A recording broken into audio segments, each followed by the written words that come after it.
एक समय की बात है, भगवान श्री कृष्ण के एक प्रिय मित्र उनसे मिलने के लिए द्वारिका नगरी पधारे। भगवान श्री कृष्ण ने उनका अत्यंत आदर और स्नेह पूर्वक स्वागत किया और मुस्कुराते हुए उनके आने का कारण पूछा। तब सखा बोले, हे केशव, आप तो सर्वज्ञ हैं, सब कुछ जानते हैं। फिर भी आज मैं आपसे यह जानने के उद्देश्य से आया हूं कि मनुष्य को किन किन वृक्षों का रोपण करना चाहिए, कौन से वृक्ष भवन के सामने लगाने योग्य हैं, इन वृक्षों के लगाने से दरिद्रता दूर होती है तथा कौन से वृक्ष शत्रु, रोग, भय, भूत, पिशाच जैसे संकटों से रक्षा करते हैं। यह सुनकर भगवान श्री कृष्ण मंद मुस्कान के साथ बोले, हे सखा, आज तुमने अत्यंत श्रेष्ठ और कल्याणकारी प्रश्न किया है। यह प्रश्न केवल तुम्हारे ही नहीं, समस्त मानव जाति के कल्याण से जुड़ा हुआ है। इस संसार में वृक्षों का योगदान अतुलनीय है। वृक्ष सदा ही पूजनीय रहे, क्योंकि वे न केवल प्राणवायु प्रदान करते हैं बल्कि पृथ्वी पर जीवन का आधार भी है। परंतु आज तुमने भवन की सीमा में वृक्ष लगाने के विषय में जो प्रश्न किया है वह अत्यंत गूढ़ और शुभ फलदायक है। भगवान आगे बोले, वास्तव में जब कोई मनुष्य अपने घर के समीप उचित वृक्षों का रोपण करता है तो वह न केवल अपने भवन की सुंदरता बढ़ाता है बल्कि अपने जीवन में सकारात्मक ऊर्जा का संचार भी करता है। वृक्ष वातावरण को शुद्ध करते हैं, मन की शांति बढ़ाते हैं और घर से नकारात्मकता को दूर करते हैं। ऐसे शुभ पेड़ पौधे जिनकी छाया, सुगंध और ऊर्जा पवित्र होती है, वे घर में सुख, शांति और समृद्धि का आगमन कराते हैं। साथ ही ये अनेक प्रकार के वास्तु दोषों को भी समाप्त करते हैं। घर के आंगन में खड़े वृक्ष देवताओं के समान रक्षक बन जाते हैं जो घर की रक्षा करते हैं। फिर श्री कृष्ण ने कहा, हे मित्र, अब मैं तुम्हें यह बताऊंगा कि कौन से पौधे घर के समीप लगाने चाहिए और किन पौधों से बचना चाहिए। परंतु उससे पहले मैं तुम्हें एक प्राचीन कथा सुनाता हूं। इस कथा के माध्यम से तुम स्वयं समझ सकोगे कि वृक्षों और पौधों का मनुष्य के जीवन पर कितना गहरा प्रभाव होता है। कौन से वृक्ष दरिद्रता को आमंत्रित करते हैं और कौन से सुख समृद्धि का प्रसार करते हैं। जो भी व्यक्ति इस कथा को श्रवण करता है उसके सैकड़ों पाप नष्ट हो जाते हैं और उसके जीवन से दरिद्रता सदैव के लिए दूर हो जाती है। भगवान श्री कृष्ण का सखा हाथ जोड़कर विनम्रता से बोले, हे केशव, मैं इस कथा को अवश्य ध्यान पूर्वक पूर्ण रूप से सुनूंगा।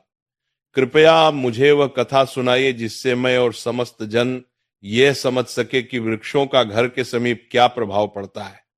भगवान श्री कृष्ण ने मुस्कुराते हुए कहा, हे सखा, सुनो। पूर्व काल की बात है।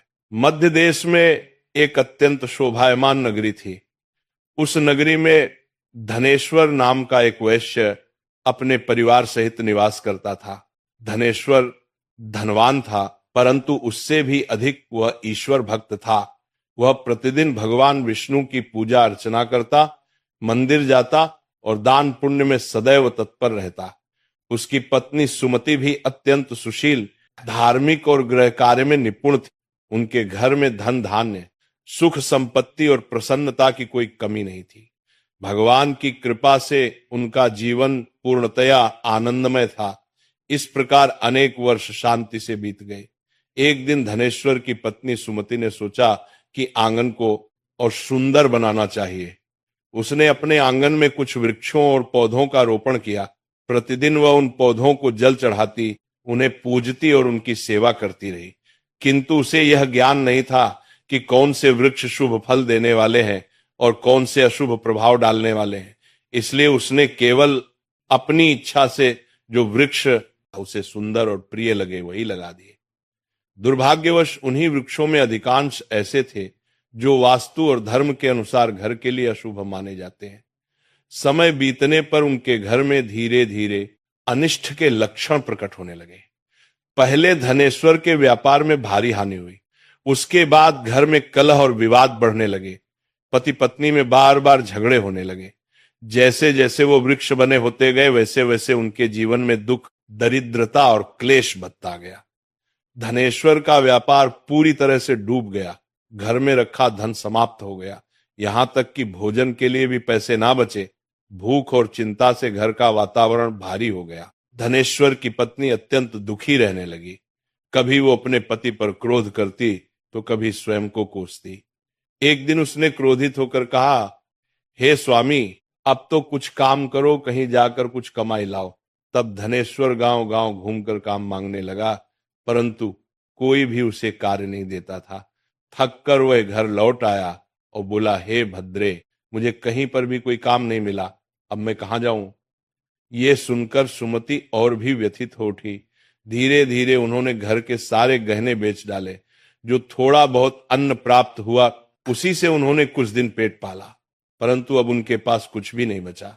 इस प्रकार केवल अशुभ वृक्षों के रोपण के कारण वह परिवार जो कभी समृद्धि और आनंद का प्रतीक था, पूर्णतया दरिद्रता और दुख में डूब गया। किंतु धनेश्वर और सुमति यह नहीं समझ पाए कि उनके दुर्भाग्य का मूल कारण उनके ही आंगन में लगाए गए वे अशुभ वृक्ष थे। फिर एक दिन की बात है, जब धनेश्वर और सुमति अत्यंत दुखी और निर्धन हो चुके थे, उसी समय एक साधु महात्मा उनके द्वार पर पधारे। वे साधु महाराज तेजस्वी मुखमंडल वाले, शांति और करुणा से ओतप्रोत एक दिव्य आभा से युक्त थे। उन्हें देखकर धनेश्वर तत्काल उठ खड़ा हुआ, दोनों हाथ जोड़कर नम्रता से प्रणाम किया और बोला, हे साधु महाराज, पधारिए। इस गरीब के घर में आपका स्वागत है। कृपा करके बताइए मैं आपकी किस प्रकार सेवा कर सकता हूं। साधु महाराज ने शांत स्वर में कहा, हे महोदय, मैं कई दिनों से तीर्थ यात्रा पर हूं। निरंतर भ्रमण करते हुए अत्यंत थक गया हूं, इसलिए विश्राम के लिए कोई स्थान ढूंढ रहा था। यदि तुम्हें कोई आपत्ति ना हो तो मुझे अपने घर में कुछ समय ठहरने दो। मैं कई दिनों से भूखा भी हूं। यदि थोड़ा भोजन मिल जाए तो परम कृपा होगी। साधु के ऐसे विनम्र और करुण वचन सुनकर धनेश्वर के नेत्रों में श्रद्धा छलक आई। वो बोला, हे साधु महात्मा, आप अवश्य ही कोई महान पुण्यात्मा है। आपके मुखमंडल से दिव्य तेज प्रकट हो रहा है।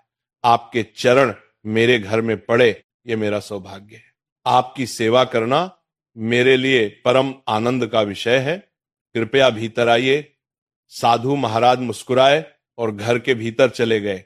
उन्होंने आंगन में एक कोने में आसन ग्रहण किया और विश्राम करने लगे। धनेश्वर ने अत्यंत आदर से उनके चरण धोए, उन्हें जल दिया और नम्रता से उनकी सेवा में लग गया, परंतु उसके पास अन्न का एक दाना भी नहीं था। कुछ देर बाद वो अपनी पत्नी से बोला, हे प्रिय, आज हमारे घर पर साधु महात्मा पधारे हैं। वे अत्यंत पुण्यवान प्रतीत होते हैं। उनकी सेवा करना हमारे जीवन का सबसे बड़ा अवसर है। हमें किसी भी प्रकार उनका भोजन करना ही होगा। मैं गांव जाकर किसी से थोड़ा सा धन मांग लेता हूं। इतना कहकर धनेश्वर घर से निकल पड़ा। वह गांव के एक धनी सेठ के पास गया और विनम्र स्वर में बोला, हे सेठ जी, कृपा करके मुझे थोड़ी सी राशि उधार दे दीजिए। मेरे घर पर एक साधु महात्मा आए हैं, मैं उनकी सेवा करना चाहता हूं। सेठ ने कठोरता से उत्तर दिया, धनेश्वर, तेरे पास तो फूटी कौड़ी भी नहीं बची, तू मेरा धन कैसे लौटा देगा। धनेश्वर बोला, सेठ जी, मुझ पर दया कीजिए। मैं वचन देता हूं शीघ्र ही आपका धन लौटा दूंगा। यदि मैं ना चुका सका तो आप मेरा घर ले लीजिए। सेठ कुछ देर विचार में पड़ा। उसकी कठोरता थोड़ी पिघली और उसने कहा, अच्छा, यदि तू वचन देता है तो ये धन ले जाए, किंतु यदि लौटाया नहीं तो तेरा घर मेरा होगा। धनेश्वर ने दृढ़ स्वर में कहा, हे से मैं वचन देता हूं। फिर उसने सेठ से कुछ धन लिया और बाजार गया। वहां से दूध, चावल, सब्जियां, आटा और शक्कर आदि आवश्यक वस्तुएं खरीदकर घर लौटा। उसने प्रसन्न होकर अपनी पत्नी से कहा, हे प्रिय, अब तुम उन साधु महात्मा के लिए प्रेम पूर्वक भोजन बनाओ। सुमति ने तत्परता से रसोई तैयार की।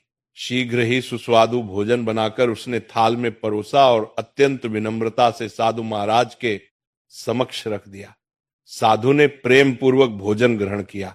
उनकी आंखों में करुणा और संतोष झलक रहा था। भोजन समाप्त हो जाने के पश्चात जब वो साधु महात्मा धनेश्वर के घर से प्रस्थान करने लगे तो उन्होंने प्रेम पूर्वक कहा, हे वैश्य, मैं तुम्हारी भक्ति सेवा और आदर सत्कार से अत्यंत प्रसन्न हूं। तुम्हारे भीतर जो सच्चाई और श्रद्धा है वो दुर्लभ है, इसलिए मैं तुम्हें आशीर्वाद देता हूं। जो भी तुम्हारी कामना है निसंकोच मुझसे कहो, मैं उसे अवश्य पूर्ण करूंगा। धनेश्वर अत्यंत विनम्र होकर बोला, हे महात्मा, आपका आशीर्वाद ही हमारे लिए सबसे बड़ा वरदान है, किंतु एक बात मेरे हृदय को सदा कष्ट देती है। मैंने सदा भगवान विष्णु की भक्ति की है, सत्य का मार्ग अपनाया है, किसी का अपकार नहीं किया, फिर भी मुझे दरिद्रता और दुख का जीवन क्यों भोगना पड़ रहा है? कृपा करके बताइए, ये कौन सा पाप है जिसके कारण हमारे जीवन में इतना कष्ट आया?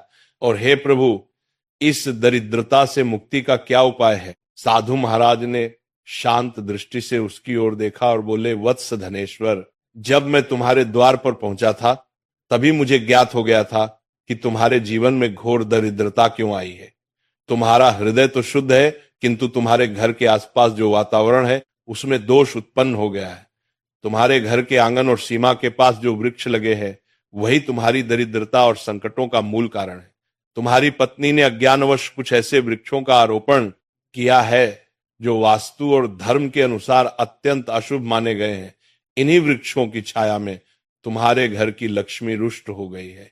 इसीलिए पहले इन वृक्षों को हटा दो और उनके स्थान पर शुभ वृक्ष लगाओ। धनेश्वर ने अत्यंत विनम्रता से कहा, हे महात्मा, आप साक्षात ज्ञान के सागर हैं, कृपा करके मुझे विस्तार से बताइए कि कौन से वृक्ष घर के समीप लगाने योग्य हैं जिससे हमारे जीवन में पूर्ण सुख, शांति और समृद्धि लौट सके, और कौन से वृक्ष हमें कभी नहीं लगाने चाहिए। मैं आपकी प्रत्येक आज्ञा का पालन करूंगा। साधु मुस्कुराए और बोले, हे वैश्य, ठीक है, अब ध्यानपूर्वक सुनो। मैं तुम्हें वे सभी पवित्र वृक्ष बताता हूं जिन्हें घर के पास लगाने से शुभ फल की प्राप्ति होती है और जीवन में दरिद्रता दूर होती है। सबसे पहले सुनो पीपल का वृक्ष। पीपल का वृक्ष पृथ्वी पर साक्षात श्री हरि विष्णु का रूप माना गया है। किसी जलाशय या पवित्र स्थान के समीप पीपल लगाने का फल सैकड़ों यज्ञों के समान होता है। जब पीपल के पत्ते उस जल में गिरते हैं तो वे पिंड के समान होकर पितरों को तृप्त करते हैं और सभी प्रकार के पितृ दोष समाप्त कर देते हैं। जो मनुष्य प्रतिदिन स्नान के पश्चात पीपल का स्पर्श करता है वह पापों से मुक्त होकर सदैव विजय प्राप्त करता है। पीपल को स्पर्श करने से लक्ष्मी की कृपा प्राप्त होती है और उसकी प्रदक्षिणा करने से आयु में वृद्धि होती है।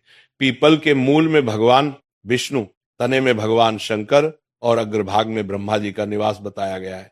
अमावस्या के दिन पीपल को प्रणाम करने से जो पुण्य मिलता है वह सहस्त्र गोदान के समान होता है। इस संसार में पीपल के समान कोई दूसरा पवित्र वृक्ष नहीं है, क्योंकि स्वयं श्री हरि इस वृक्ष के रूप में धरती पर विराजमान है। जो व्यक्ति पीपल को काटता है या उसकी शाखा तोड़ता है वो महान पाप का भागी होता है और एक कल्प तक नरक में यातना भोगता है। इसलिए हे वैश्य, पीपल की सेवा करो, उसे जल दो और कभी हानि मत पहुंचाओ। ये वृक्ष धन, संपत्ति और सुख का स्रोत है। साधु ने कुछ क्षण रुककर कहा, सुनो, दूसरा वृक्ष आंवले का वृक्ष। आंवला समस्त लोकों में पवित्र और शुभ माना गया है। इसे अमृत फल कहा गया है। आंवला लगाने और उसकी पूजा करने से मनुष्य जन्म मृत्यु के बंधन से मुक्त होता है। यह वृक्ष भगवान विष्णु को अत्यंत प्रिय है। जो व्यक्ति प्रतिदिन आंवले का सेवन करता है या उसकी छाया में बैठकर ध्यान